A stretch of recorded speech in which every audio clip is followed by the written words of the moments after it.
नमस्कार दोस्तों, मैं एडवोकेट निर्मल कुमार साहू और मेरे साथ हैं एडवोकेट जागेश्वर पड़वार और एडवोकेट लवकुश झारिया जी। आज हम आपके साथ चर्चा करेंगे एक नए सब्जेक्ट के साथ, और वह सब्जेक्ट है जन्म और मृत्यु प्रमाण पत्र के संबंध में। पहले दोस्तों ये होता था कि जब किसी व्यक्ति की जन्म या मृत्यु होती थी तो एक सप्ताह, एक महीने के अंदर उस व्यक्ति की सूचना ग्राम पंचायत में देनी होती थी, और ग्राम पंचायत में देने के बाद उसका बर्थ या डेथ सर्टिफिकेट का निर्माण हो जाता था। लेकिन यदि इसके बाद यदि व्यक्ति किसी कारणवश जन्म या मृत्यु प्रमाण पत्र एक महीने के अंदर ग्राम पंचायत से नहीं बनवा पाता, तो उसके पास वैधानिक शक्तियाँ ये हैं कि वह 1 साल के अंदर तहसीलदार के समक्ष शपथ पत्र के साथ आवेदन प्रस्तुत करके बनवा सकता था। लेकिन इसके बाद क्या होता था कि इससे पहले ये होता था कि 1 साल के अंदर तहसीलदार उसके बर्थ या डेथ सर्टिफिकेट बना देता था, और इसके बाद भी एफिडेविट लेके बना दिया जाता था। लेकिन इसमें जन्म और मृत्यु पंजीकरण अधिनियम 1969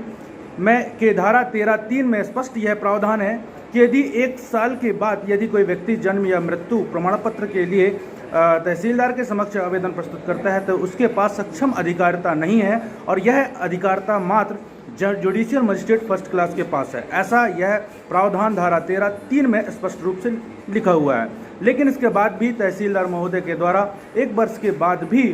बर्थ या डेथ सर्टिफिकेट बना दिया जाता था। लेकिन एक रिसेंटली जजमेंट जो अभी आया, Kallu Khan versus state of MP, इसमें स्पष्ट यह कहा गया कि किसी भी व्यक्ति के जन्म या मृत्यु प्रमाण पत्र 1 वर्ष के बाद यदि तहसीलदार के द्वारा बनाया जाता है तो वह गलत होगा, वैधानिक त्रुटि होगी। ऐसी स्थिति में यदि कोई व्यक्ति बर्थ या डेथ सर्टिफिकेट बनवाना चाहता है तो वह सक्षम न्यायालय में आवेदन प्रस्तुत करे, और इसी के तहत अभी नया उसमें गजट में आया और संशोधन होकर यह 13(3) का लागूकरण के लिए भी जुडिशियल डिपार्टमेंट में भेजा गया है। इसके तहत दोस्तों आवश्यक चीज़ें जो है मैं यह बता देता हूँ कि जब भी आप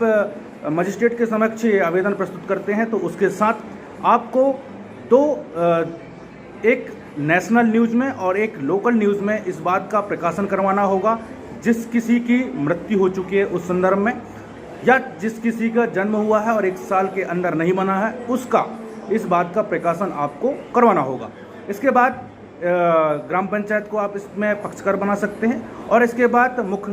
कार्यपालन अधिकारी मतलब जनपद पंचायत के मुख्य कार्यपालन अधिकारी को भी आप पक्षकार बनाएंगे। दोनों को पक्षकार बनाने के बाद आप एक आवेदन जन्म एवं मृत्यु पंजीकरण अधिनियम 1969 के धारा 13(3) के तहत एक आवेदन बनाकर माननीय न्यायालय के समक्ष प्रस्तुत करेंगे, और प्रस्तुत करने के बाद यह आपका आवेदन पुष्ट हो जाता है तो आपको बर्थ एवं